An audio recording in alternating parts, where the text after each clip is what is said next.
Portugal venceu o Chile por 2-1 no passado sábado em mais um teste de preparação para o Mundial 2026. Neste tema do dia desta segunda-feira olhamos para 4 pontos sobre esse jogo, um de 2 encontros pré-arranque do Campeonato do Mundo 2026.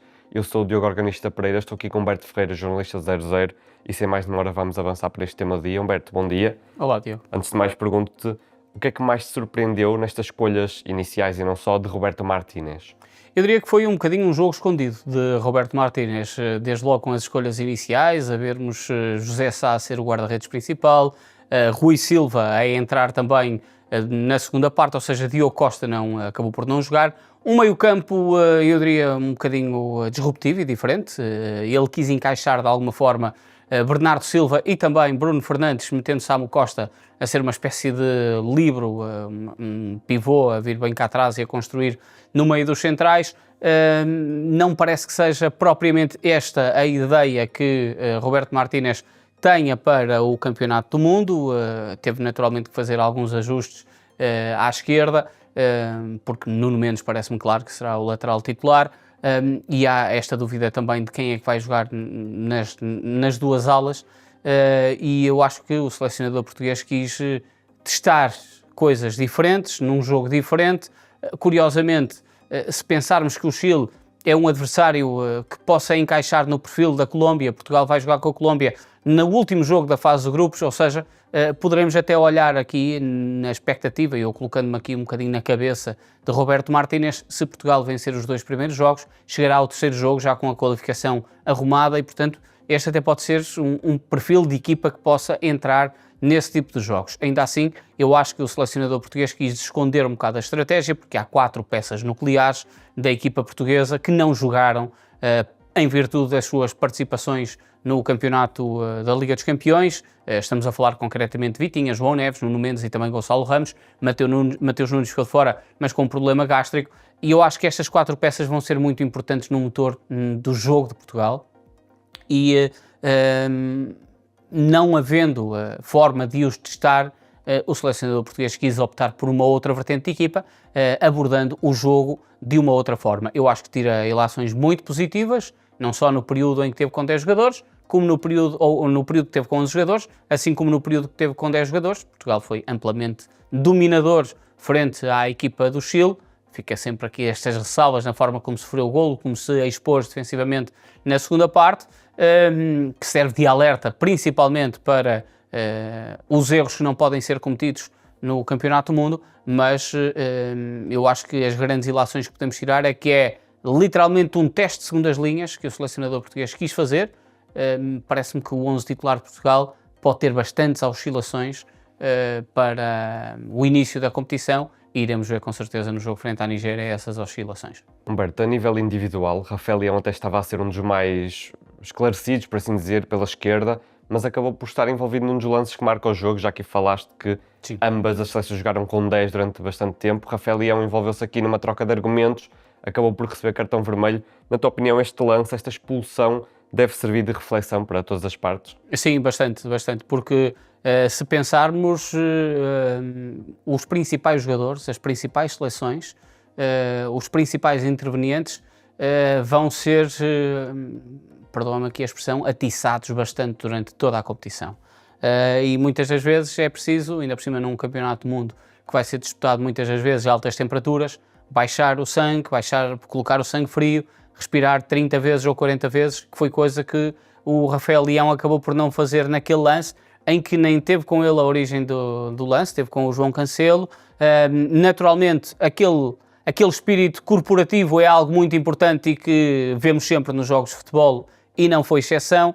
A forma como depois reage nesse estilo corporativo é que tem que ser de uma forma mais comedida. O selecionador nacional, naturalmente, fez o seu papel de demonstrar que não foi um lance que para vermelho, utilizou até, quer na conferência de imprensa, quer nas várias flashes, a expressão de que o golpe de punhos não foi acima da zona da cara, mas é um golpe de punhos, é inequívoco e, portanto, foi expulso. Eu diria que foi bem expulso também, e é um sentido de aprendizagem muito que Portugal deve ter com este lance, porque lances como estes vão acontecer no Campeonato do Mundo, muitas das vezes pelas seleções menos esperadas, e é preciso trabalhar todos os detalhes.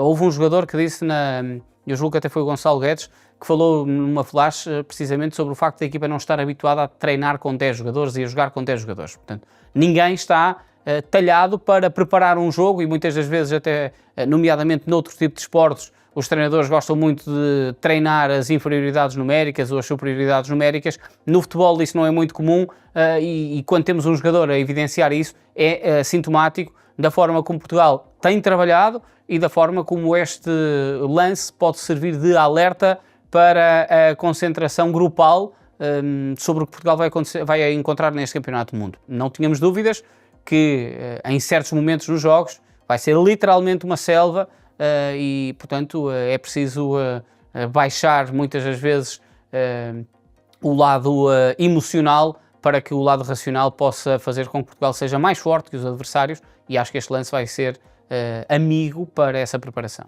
Colocar um pouco de água na fervura. Obviamente. Humberto, olhando para outro tópico deste tema do dia, vamos olhar para as declarações de Pedro Proença. Achas que estas colocam pressão na participação de Portugal no Mundial 2026, principalmente?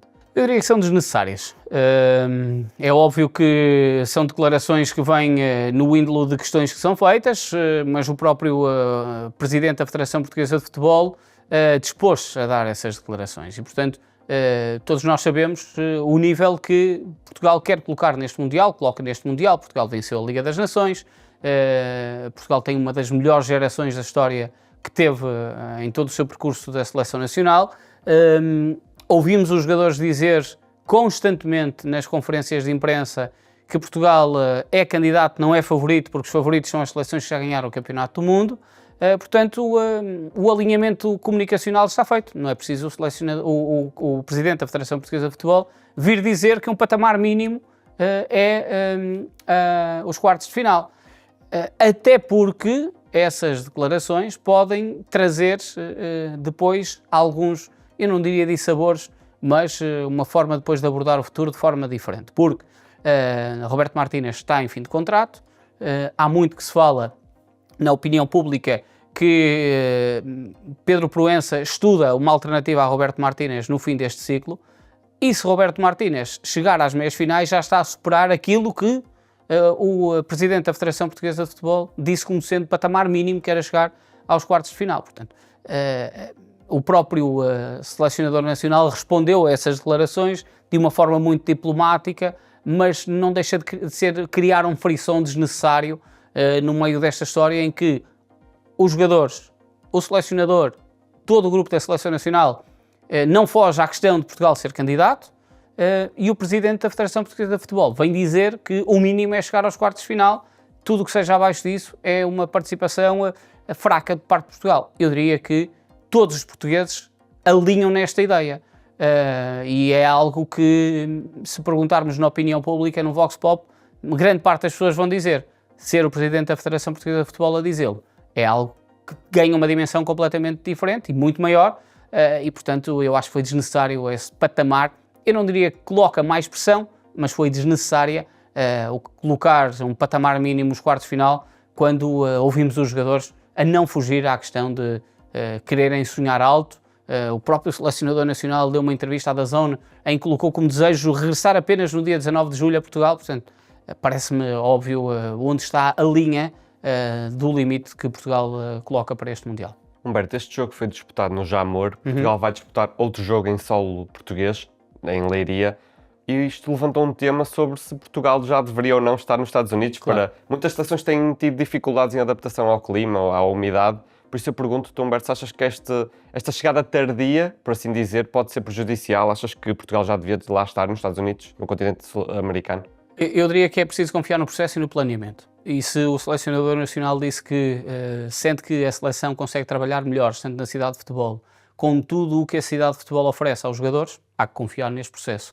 É óbvio que olhamos a esta distância, vemos os jogos de outras seleções e percebemos as dificuldades que têm existido durante os jogos. E se pensarmos, por exemplo, o jogo de Portugal frente ao Chile foi às 7 menos um quarto da tarde, vai jogar às 9 menos um quarto da noite frente à Nigéria, e nenhum dos jogos vai ser nesse horário nos Estados Unidos, parece-me que poderia ter existido algum ajuste para que os jogos em Portugal também fossem num nível de calor idêntico, ou pelo menos num horário idêntico ao que vão ser disputados nos Estados Unidos da América.